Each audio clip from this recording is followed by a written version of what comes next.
Innal hamdalillah nahmaduhu wa nasta'inuhu wa nastaghfiruh wa na'udzu billahi min shururi anfusina wa min sayyiati a'malina may yahdihillahu fala mudhillalah wa may yudlil fala hadiyalah. Asyhadu an la ilaha illallah wa asyhadu anna Muhammadan abduhu wa rasuluhu la nabiyya ba'dah. Allahumma shalli wa sallim wa barik ala Muhammadin wa ala alihi wa sahbihi ajmain amma ba'du. Faya ayyuhal muslimun ittaqullaha haqqa tuqatih wa la tamutunna illa wa antum muslimun. Hadirin jamaah sidang Jumat rahimakumullah, marilah kita senantiasa meningkatkan ketakwaan kita kepada Allah Subhanahu wa taala, yakni dengan menjalankan segala perintah-perintah Allah dan dengan menjauhi segala larangan-larangan Allah. Fatazawwaju fa inna khairu zati taqwa. Berbekallah kamu, sesungguhnya sebaik-baiknya bekal ketika kita menghadap Allah Subhanahu wa taala adalah bekal takwa. Inna akramakum indallahi atqakum. Sesungguhnya orang yang paling mulia di sisi Allah Subhanahu wa taala adalah orang yang bertakwa. Hadirin jamaah sidang Jumat rahimakumullah. Kita sekarang berada di bulan Maulid, bulan Rabiul Awal, di mana kita memperingati peringatan hari lahir Nabi Muhammad SAW. Maka apa yang bisa kita ambil dari peringatan Maulid Nabi itu? Yang terpenting adalah bagaimana kita sebagai umat Nabi Muhammad meneladani akhlak Rasulullah SAW. Di dalam surat Al-Ahzab ayat 56 Allah berfirman, Bismillahirrahmanirrahim. Innallaha wa malaikatahu yusholluna 'alan nabi. Ya ayyuhalladzina amanu shollu 'alaihi wasallimu taslima. Sesungguhnya Allah dan para malaikatnya bersolawat untuk Nabi. Wahai orang-orang yang beriman, bersolawatlah kamu untuk Nabi dan ucapkanlah salam dengan penuh penghormatan kepadanya. Ini adalah salah satu perintah bagi kita sebagai orang yang beriman untuk senantiasa berselawat kepada Nabi Muhammad SAW. Kewajiban kita sebagai umat Nabi Muhammad yang pertama adalah kita melaksanakan sholat 5 waktu yang merupakan tiangnya agama. Di dalam video yang viral, Ustadz Daan Lastip ditantang seorang budayawan Sujewa Tejo. Saya selama ini tidak pernah sholat. Coba jelaskan apa alasannya, mengapa saya harus sholat. Kalau kita menonton video itu dengan jelas bahwa satu-satunya perintah di dalam ajaran Islam, kewajiban yang harus dipenuhi seorang muslim, yang langsung Rasulullah dipanggil melaksanakan Isra Mi'raj itu adalah perintah sholat. Di situ terjadi dialog, bahkan Rasulullah melakukan tawar-menawar dari semula 50 rakaat 50 waktu per hari, kemudian didiskon 90% sehingga kita sholat menjadi 5 waktu per hari yang wajib. Kalau kita lihat dalam hitungan kita, seandainya setiap sholat itu waktunya adalah 5 menit kali 25, berarti hanya kali 5 menit. 5 menit kali 5 waktu berarti hanya 25 menit. Bandingkan Allah memberikan waktu kepada kita adalah 24 jam per hari. 24 jam kali 60 menit itu sama dengan 1440 menit. Kalau Allah minta kepada kita 25 menit per hari, berarti 1440 menit dikurangi 25 menit, kita masih punya waktu 1415 menit per hari. Artinya tidak sebanding. Bandingkan kalau kita tidak melaksanakan perintah itu, Allah kasih kita batuk 1 menit tanpa berhenti selama 60 detik, saya yakin orang yang duduk di sebelah kita akan pindah, karena mungkin orang sebelah kita ini menderita penyakit TBC, yang menular. Nah, sholat itu di mana kita sujud, kepala yang hormat itu kita tundukkan ke dalam bumi sejajar dengan kaki.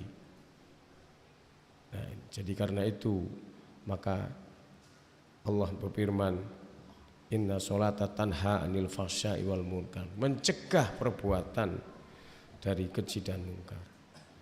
Karena itu kita sebagai umat Muhammad jangan pernah sekali-kali meninggalkan sholat, karena sholat itu adalah tiangnya agama. Masjid ini boleh tidak ada temboknya, boleh tidak ada atapnya, tidak akan rubuh. Tapi masjid ini tanpa tiang pasti akan rubuh. Maka tiang itu adalah dalam Islam sholat itu sendiri. Yang kedua adalah apa kewajiban kita? Menghiasi diri dengan akhlak mulia. Rasulullah SAW dalam sebuah hadis riwayat Ahmad dikatakan, innama bu'istu liutamima makarimal akhlak, untuk menyempurnakan akhlak. Karena itu hiasi kita dengan akhlak Nabi. Di antaranya menghormati, menyayangi dan memuliakan orang tua. Kemudian terutama ibu. Ya, dalam sebuah hadis dikatakan, ya Rasulullah, siapa orang yang harus saya hormati? Nabi mengatakan 3 kali, ibumu, ibumu, dan ibumu. Baru setelah itu adalah bapakmu. Kita wajib untuk memuliakan. Kemudian yang berikutnya adalah menghormati dan memuliakan tetangga. Bahkan Rasulullah mengajarkan kalau kita sedang memasak, aromanya tercium oleh tetangga, kita disunahkan untuk memperbanyak kuahnya, kita berbagi dengan tetangga. Dalam sebuah hadis dikatakan tidak beriman seseorang pada hari akhir manakala dia tidak menghormati tetangganya. Tetangganya terganggu karena aktivitas yang kita lakukan. Contoh, kita punya motor baru, motornya hasil kreditan, sehingga kalau di starter pun bunyinya masih dit karena masih kredit. Kita manasi motor itu hak kita. Tapi kalau kita ngegasi motor itu kencang, sementara tetangga sebelahnya sedang sakit gigi, mari kita bayangkan, pasti dia akan marah. Mungkin doanya akan keluar yang tidak baik, mungkin mendoakan kita celaka, atau mungkin bayinya baru tidur karena semalam rewel, tiba-tiba kita punya motor baru ngegasnya kenceng, didit tadi. Mari kita bayangkan, pasti anaknya terbangun dan pasti mendoakan yang tidak baik kepada kita. Walaupun motor itu motor kita bayar cicilannya dan sebagainya. Hadirin jamaah sidang Jumat rahimakumullah. Akhlak lain adalah yang diajarkan oleh Rasulullah adalah manakala orang yang kenyang sendiri tetapi tetangganya kelaparan. Nyenyakkah tidur Anda semalam sementara tetangga sebelah kelaparan? Nah, karena itulah kita diperintahkan untuk berbagi. Ya, begitu juga akhlak terhadap lingkungan. Islam agama yang paling sempurna. Bayangkan, ada aturannya. Kita masuk masjid kaki kanan, masuk toilet kaki kiri. Kenapa? Masjid tempat bersih, ya kan? Toilet tempat kotor. Tapi keluar dari masjid kaki kiri, keluar dari toilet kaki kanan. Kita naik bis kaki kanan, turun dari bis apa perintah kernet dan kondektur? Kaki kiri, kaki kiri, kaki kiri. Coba Bapak jamaah sekalian turun dengan kaki kanan, pasti akan hilang keseimbangan. Bukan tidak mungkin terjatuh masuk UGD. Ini yang sederhana. Hadirin jamaah sidang Jumat rahimakumullah. Bagaimana akhlak Rasulullah di dalam lingkungan? Ya. Di samping menjaga kebersihan, bagaimana beliau menanam tanaman, merawat tanaman. Bahkan andaikan kita tahu kiamat itu akan datang besok, kita masih diperintahkan untuk menanam tanaman. Kita lihat Jakarta dengan polusi tinggi, salah satunya karena tanaman itu diganti dengan beton.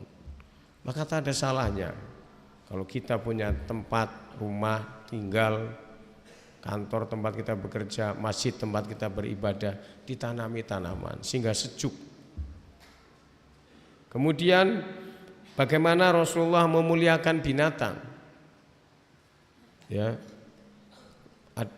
Rasulullah menggambarkan ada orang masuk surga, seorang pelacur masuk surga karena dia memberi air minum kepada anjing yang kehausan.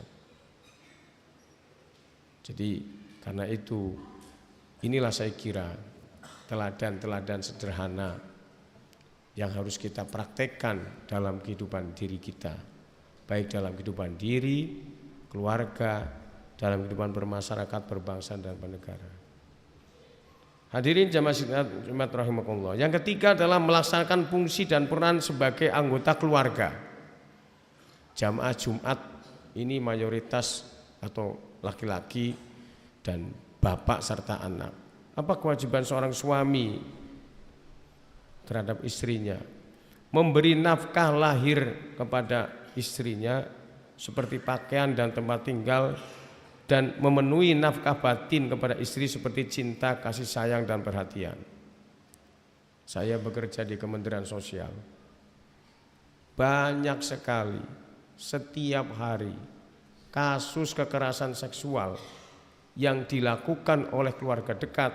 Salah satu sebabnya adalah masalah kemiskinan. Pelakunya bisa bapak kandungnya, bisa bapak tirinya, bisa pamannya, bisa kakeknya, bisa guru ngajinya, kiainya, pendetanya, pasturnya. Kalau yang dari keluarga dekat, kebanyakan adalah kemiskinan. Contoh, Islam memerintahkan kalau orang yang usianya sudah 7 tahun tidurnya dipisah, karena sudah dewasa. Bagaimana mau misah tidur? Rumahnya kata orang Betawi ukurannya 4L, lu lagi. Sehingga apa yang terjadi? Seperti kasus yang sering ditangani Kementerian Sosial, terjadi kekerasan seksual orang tua terhadap anaknya di rumahnya sendiri karena masalah ekonomi, masalah kemiskinan. Itulah mengapa Islam memerintahkan supaya menyediakan rumah, bukan rumah yang mewah, bukan, yang layak huni. Kemudian ekonomi, banyak terjadi kasus ya, kekerasan terhadap rumah tangga yang disebabkan karena faktor ekonomi. Suaminya tidak bekerja ya, istrinya yang pontang-panting cari nafkah, bahkan sampai ke luar negeri menjual ginjalnya, yang disebut dengan TPPO itu, tindak pidana perdagangan, ginjalnya dijual digadekan karena dia ingin mencari nafkah karena suaminya tidak bekerja. Banyak terjadi. Maka kalau kita sebagai umat Nabi Muhammad, sebagai seorang kepala keluarga, bekerja, nafkahi anak istri kita dengan rezeki yang halal. Dalam sebuah hadis dikatakan, seorang laki-laki yang pada malam hari merintih-rintih kecapean karena dia bekerja seharian mencari nafkah, setiap rintihannya adalah dihitung istighfar kepada Allah Subhanahu wa taala. Bahkan apabila dalam perjalanannya mengalami musibah, andaikan dia sampai meninggal dunia, termasuk jihad fisabilillah karena mencari nafkah untuk keluarganya. Ini adalah satu garansi dari Allah. Saya pernah naik motor dulu, waktu masih naik motor itu, saya terhentak di lampu merah, panas sekali. Tapi hati saya terhibur ketika membaca stiker, mesin panas, pantat panas, kepala panas. Tapi kalimatnya terakhirnya bagus sekali. semua demi sebuah hati. Waduh, itu lebih baik, lebih halal daripada kita melakukan tindak pidana korupsi, ya, kolusi dan sebagainya. Maka mencari nafkah yang halal, yang baik, itu adalah berarti kita semua mengamalkan ajaran Nabi Muhammad, meneladani akhlak Nabi. Bagaimana bagi seorang anak? Karena jamaah ini juga banyak yang masih remaja, yang masih anak-anak. Kewajiban anak terhadap orang tua adalah birrul walidain, berbakti kepada kedua orang tuanya. Sekalipun mungkin orang tua kita itu adalah bertindak, bersikap sesuatu yang tidak menyenangkan, tapi kita sebagai seorang anak wajib berbakti kepada kedua orang tuanya. Apabila orang tuanya telah meninggal dunia, jangan lupa mendoakan kepada orang tua. Kita semua hafal doanya. Kebanggaan saya sebagai seorang ayah ketika anak saya SD itu apa? Ketika anak saya duduk di samping saya membaca Robbi firli wali walidayya warhamhuma kama robbayani shoghiro. Wah, saya sebagai bapak itu, ya Allah, anak saya sudah bisa mendoakan kedua orang tuanya, membaca doa untuk orang tuanya. Sebab apa? Dalam surah hadis katakan, apabila manusia pergi ke alam baka, putus semua amalnya kecuali 3 perkara. Yang pertama apa? Shadaqatan jariyah. Shadaqah jariyah, ya kan? Yang kedua, au ilmu yang tafa'u bi, ilmu yang bermanfaat. Yang ketiga apa? Au waladun sholihah yad'ula, doa anak yang senantiasa mendoakan orang tuanya. Jadi bagi yang anak-anak yang masih muda, doakan kedua orang tua kita. Mudah-mudahan yang sudah meninggal mendapatkan tempat terbaik di sisinya, dan yang sedang sakit disembuhkan sakitnya, yang sedang mencari pekerjaan, yang sedang usaha, yang sedang bekerja dilancarkan usahanya sehingga kemudian bisa menafkahi keluarganya. Saya kira inilah akhlak mulia yang harus kita praktekkan dalam kehidupan diri, keluarga dan masyarakat. Kalau ini dipraktekkan, barulah kita bangga menyebut sebagai umat Nabi Muhammad sallallahu alaihi wasallam. Aqulu qouli hadza wastaghfiruhu innahu wal ghafurur rahim.